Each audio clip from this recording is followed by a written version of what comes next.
Hello friends, welcome again. हम पढ़ रहे हैं ज्योमेट्री में अपन ने लाइन, एंगल और ट्राइंगल पढ़ लिए थे। आज अपन पढ़ेंगे क्वाड्रिलेटरल,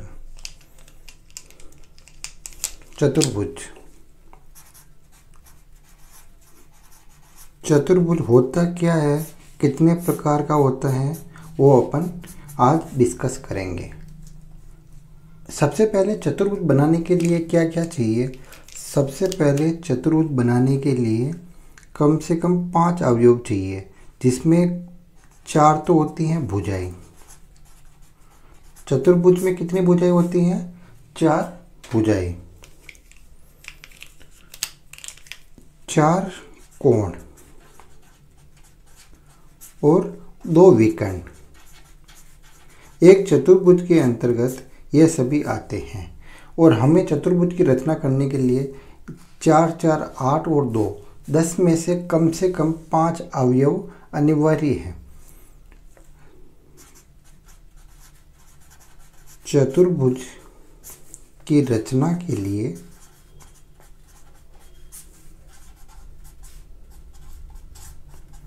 पांच अवयव अनिवार्य है।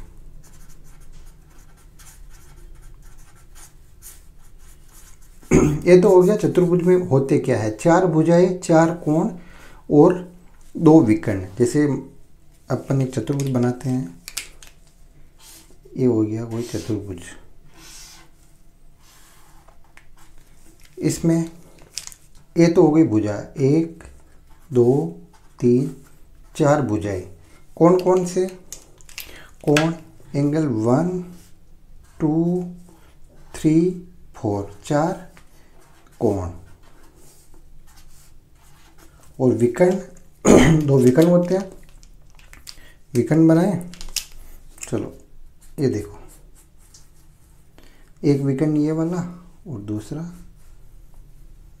ये वाला, 2 विकर्ण होते हैं। चतुर्भुज के अंदर जो अंतः कोण है, इनका योग कितना होता है? 360। A plus B plus C plus D कितना होता है? चतुर्भुज में अंतः कोणों का योग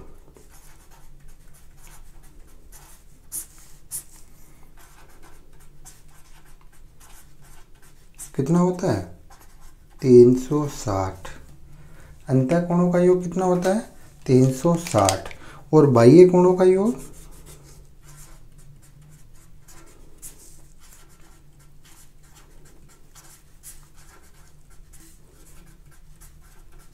बाह्य कोणों का योग भी होता है 360।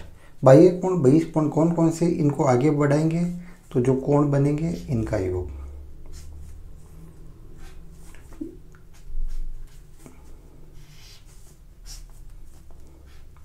इनको अपन नाम देते, जैसे पी क्यू आर और एस। इनका योग कितना होता है? देखो,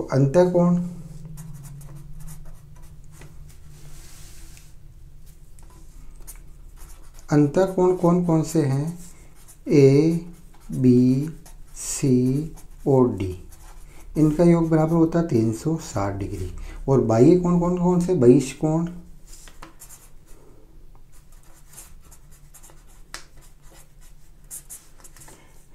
पी क्यू आर और एस, इनका योग कितना होता है? 360 डिग्री।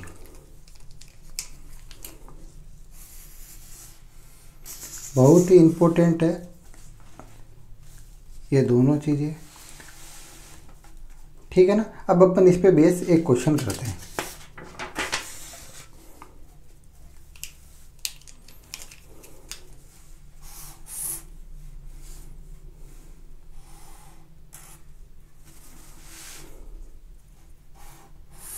थोड़ा लगना चाहिए, चतुर्भुज है। अपने को दे रखा 67 degree, 58 degree, 113 degree, x plus 11। हमें निकालना है x बराबर कितना होगा। x का मान हमें ज्ञात करना है। हमें पता है अंतः कोणों का योग कितना होता है। चतुर्भुज में अंतः कोणों का योग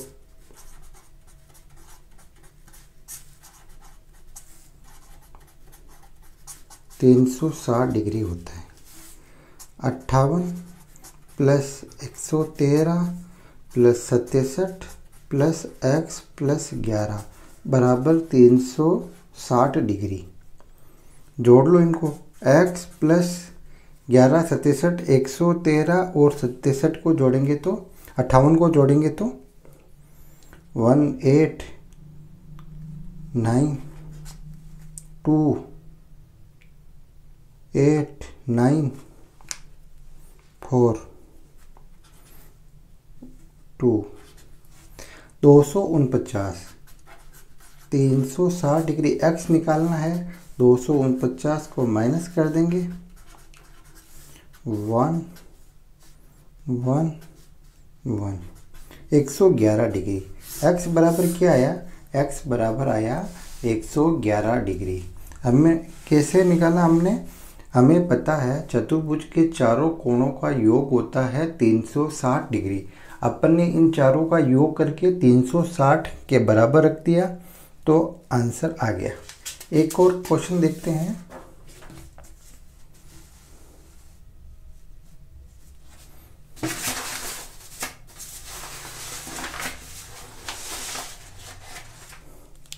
चलो एक क्वेश्चन और देखते हैं।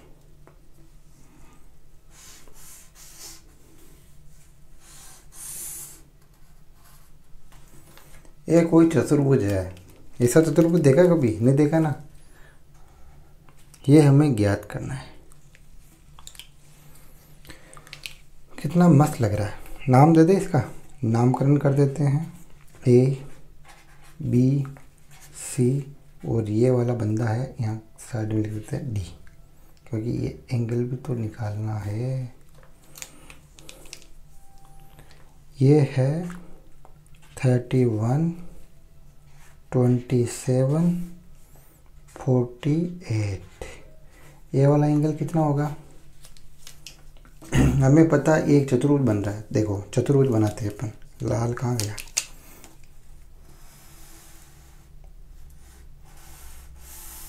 एक चतुर्भुज है, चार कोने हैं चतुर्भुज। इन तीन चारों का योग कितना होता है 360। अभी देखा था 31 प्लस, इसको अपन मान लेते हैं x, नहीं x इधर मान रखा है ना तो y मान लेते हैं। y 27 और 48 बराबर कितने हैं, किसके बराबर होगा 360 डिग्री के। हमें निकालना x, find x degree. Count करो इनको, y प्लस 8 15 1 16 5 6 7 3 10 बराबर है 360 के। y बराबर 360 माइनस 106 कितने डिग्री आया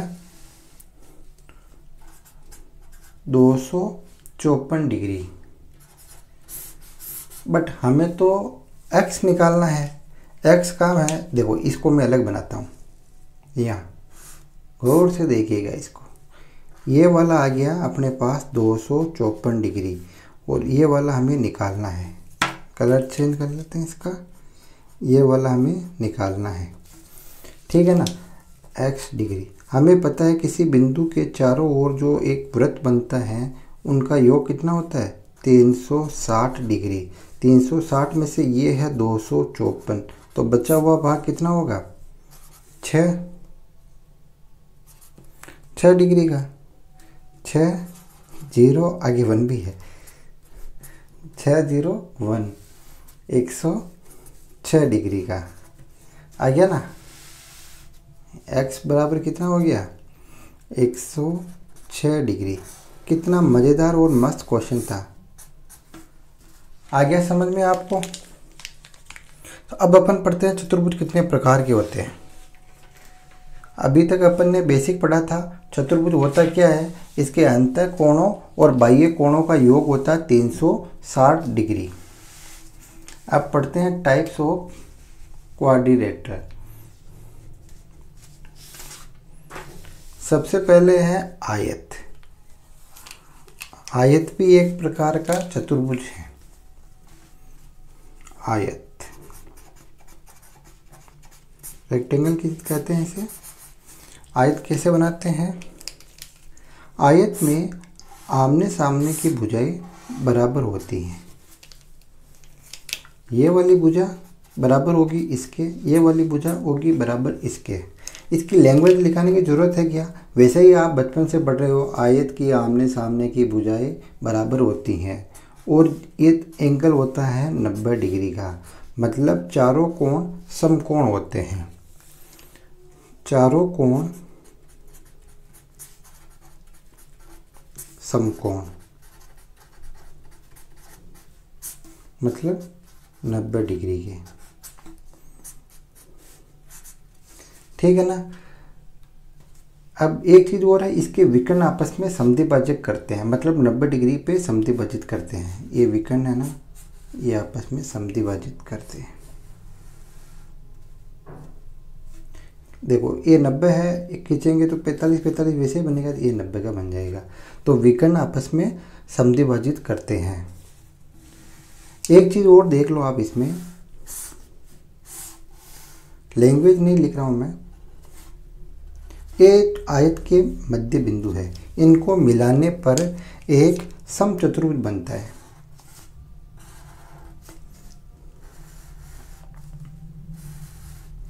ये क्या बन रहा है? पी क्यू आर एस एक समचतुर्भुज है।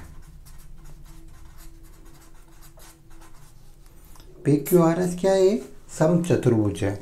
अपन ने आयत में क्या क्या देखा? सबसे पहले देखा आयत की आमने सामने की भुजाएं बराबर होती हैं। प्रत्येक कोण 90 डिग्री का होता है। चारों कोण समकोण होते हैं। विकर्ण आपस में समद्विभाजित करते हैं। चौथा पॉइंट देखा था, इसके मध्य बिंदु के भुजाओं के मध्य बिंदु को मिलाने पर समचतुर्भुज का निर्माण होता है। ठीक है, आयत में इतना ही है सफिशिएंट। और जो फॉर्मूले वगैरह है वो अपन यहाँ नहीं पढ़ेंगे, वो अपन 2D में पढ़ेंगे। दूसरा पढ़ेंगे वर्ग, स्क्वायर वर्ग, स्क्वायर। वर्ग में क्या होता है? यह भी एक प्रकार का आयत ही है। वर्ग को भी अपन आयत कह सकते हैं, लेकिन इसमें सभी भुजाएं बराबर होती हैं। पहली बात, वर्ग में सभी भुजाएं बराबर होती हैं। दूसरा, प्रत्येक कोण समकोण होता है। तीसरा, विकर्ण आपस में समद्विभाजित करते हैं। 3 पॉइंट तो हो गए। चौथा पॉइंट,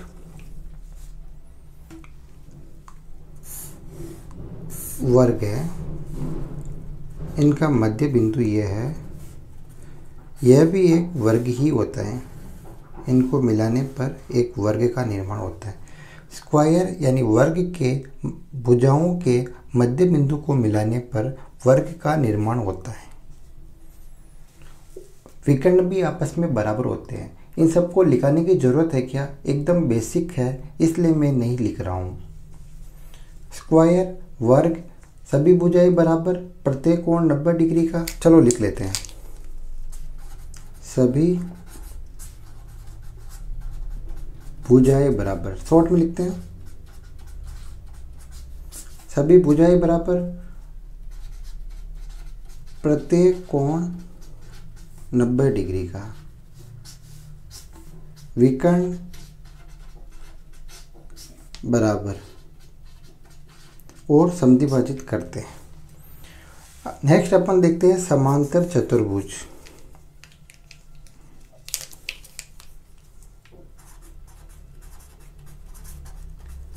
समांतर चतुर्भुज, समांतर चतुर्भुज क्या होता है? इसमें भी ये देखो, पहले डायग्राम देख लो समांतर चतुर्भुज का। जैसे कोई वर्ग है, इसको ये वर्ग है या आयत समझ लो, आयत है। इसके एक कोने को थोड़ा धक्का दे दो, आयत के एक कोने को धक्का दे दो तो ये बन जाएगा इस प्रकार।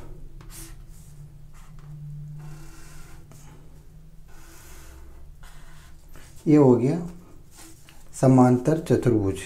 इसमें क्या है, सम्मुख भुजाएं बराबर, ये दोनों सम्मुख भुजाएं बराबर और समानांतर, दिख ही रहा समानांतर है। उसके साथ साथ आसन कोणों का योग 180 डिग्री होता है और सम्मुख कोण बराबर होते हैं। ये वाला कोण बराबर होते हैं और ए और बी जो आसन कोण है इनका योग 180 डिग्री होता है। ए प्लस एंगल बी बराबर होता है 180 डिग्री। वैसे ही A B C D, A plus D 180 degree, C plus D 180 degree और बी प्लस सी बराबर 180 डिग्री। चलो एक और लिख लो, बी प्लस सी बराबर 180 डिग्री। आसन कोण एक ही भुजा पर बनने वाले कोणों का योग 180 डिग्री होता है। नेक्स्ट है समचतुर्भुज।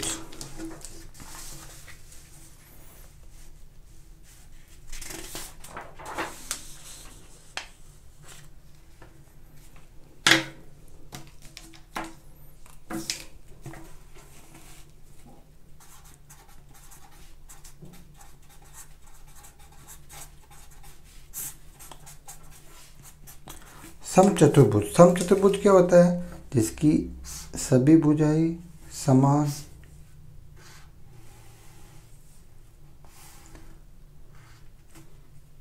समझ लेना, सभी भुजाएं समान है। समझने के लिए क्या करेंगे अपन, ये इसका मतलब होता है सभी भुजाएं बराबर है।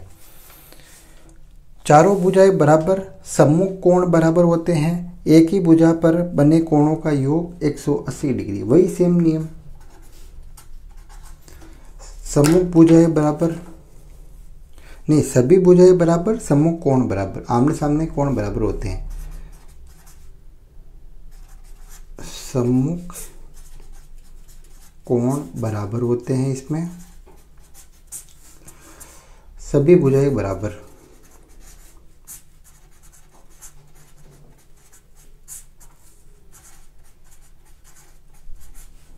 सभी भुजाएं बराबर, सम्मुख कोण बराबर। एक ही भुजा पर बनने वाले आसन कोणों का योग 180 डिग्री।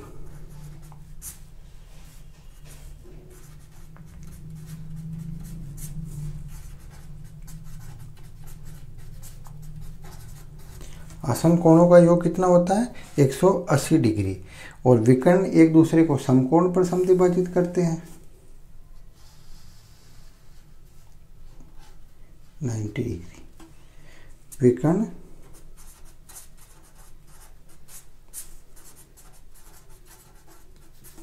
समकोण पर समद्विभाजित करते हैं। समचतुर्भुज के बारे में इतना पर्याप्त है। एक लास्ट है समलंब चतुर्भुज। स्पीड अगर आपको थोड़ी फास्ट लग रही है तो आप स्लो कर सकते हो, क्योंकि ये लगभग सभी को आते हैं। समलंब चतुर्भुज।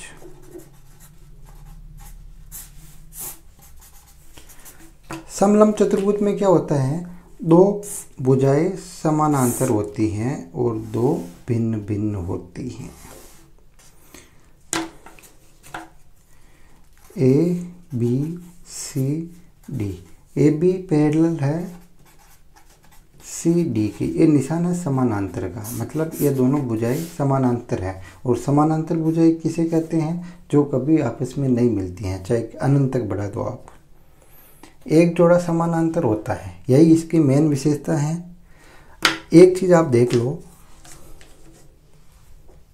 अगर इनका मध्य बिंदु दे रखा है P और Q, ये वाली रेखा हमें निकालनी है PQ, तो PQ बराबर कैसे निकालेंगे, PQ बराबर होता है AB plus CD,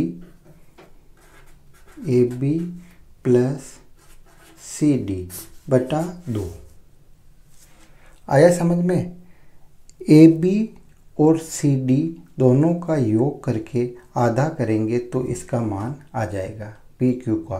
P Q क्या है? ए सी और बी डी के मध्य बिंदु को मिलाने वाली रेखा।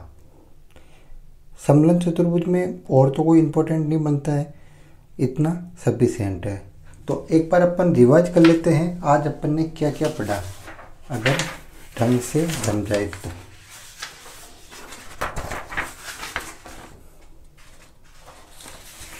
चलो मिल गए सारे पेज। सबसे पहले पढ़ा अपन ने चतुर्भुज। चतुर्भुज में 4 भुजाएं, 4 कोण और 2 विकर्ण होते हैं। चतुर्भुज की रचना करने के लिए कम से कम 5 अवयव अनिवार्य रूप से चाहिए अपने को और आवश्यकता होती है। उसके अलावा अंतःकोणों का योग होता है 360 डिग्री, बाह्य कोणों का योग होता है 360 डिग्री। अंतःकोण कौन से हैं? ए बी सी डी ये अंतःकोण है और पी क्यू आर एस बाह्य कोण है। इनका योग कितना होता है? 360 और 360। उसके बाद अपन ने 2 क्वेश्चन किए थे। अंतःकोणों का योग 360 करके अपन ने x का मान निकाला था। नेक्स्ट अपन ने पढ़ा चतुर्भुज के प्रकार। आयत, आमने सामने की भुजा बराबर, प्रत्येक कोण 90 डिग्री का और मध्य बिंदु, भुजा के मध्य बिंदु को मिलाने पर समचतुर्भुज का निर्माण होता है। आयत के बाद अपन ने पढ़ा था वर्ग, स्क्वायर। सभी भुजाएं बराबर, विकर्ण समद्विभाजित करते हैं, प्रत्येक कोण 90 डिग्री का, विकर्ण बराबर। उसके बाद अपन ने पढ़ा था समांतर चतुर्भुज। समांतर चतुर्भुज में क्या होता है? आसन कोणों का योग 180 डिग्री होता है, सम्मुख भुजाएं बराबर। आयत की तरह आमने सामने की भुजा बराबर होती हैं और आसन कोण, एक ही भुजा पर बनने वाले कोणों का योग 180 डिग्री होता है। समांतर चतुर्भुज के बाद अपन ने पढ़ा था समलंब चतुर्भुज, जिसमें क्या पढ़ा था? सम्मुख कोण बराबर होते हैं, सभी भुजाएं बराबर होती हैं, आसन कोणों का योग 180 डिग्री, विकर्ण एक दूसरे को समकोण पर विभाजित करते हैं, समद्विभाजित करते हैं। समचतुर्भुज के बाद अपन ने पढ़ा लास्ट ट्रेपेजियम, समलंब चतुर्भुज। ए बी सी डी, इसमें एक भुजा समानांतर होती है, ए बी समानांतर है सी डी के और ए सी और बी डी का मध्य बिंदु पी और क्यू दे रखा हो तो पी क्यू की लंबाई दोनों भुजाओं के योग की आधी होती है, A B plus C D बटा 2। तो अपन ने फटाफट रिवीजन कर लिया इसका। आशा करता हूँ कि आपको चतुर्भुज समझ में आया होगा। जितना हो सके अपन ने आसानी से समझने की कोशिश की। इसके बाद एक नेक्स्ट बचता है बहुभुज। बहुभुज के बारे में क्वेश्चन आते हैं, अंतःकोण का योग, विकर्णों की संख्या, बाह्य कोणों का योग, भुजाओं की संख्या, इस प्रकार के क्वेश्चन बनते हैं। तो अपन वो क्या करेंगे, नेक्स्ट वीडियो में अपन बहुभुज को कंप्लीट करेंगे। उसके लिए स्पेशल एक छोटा सा वीडियो बनाएंगे। आज के लिए इतना ही। Thanks for watching. Vande Mataram. जय हिंद, जय भारत। और किसी क्वेश्चन में दिक्कत हो तो आप इस नंबर पर व्हाट्सएप कर सकते हो, ओनली व्हाट्सएप। जय हिंद, जय भारत।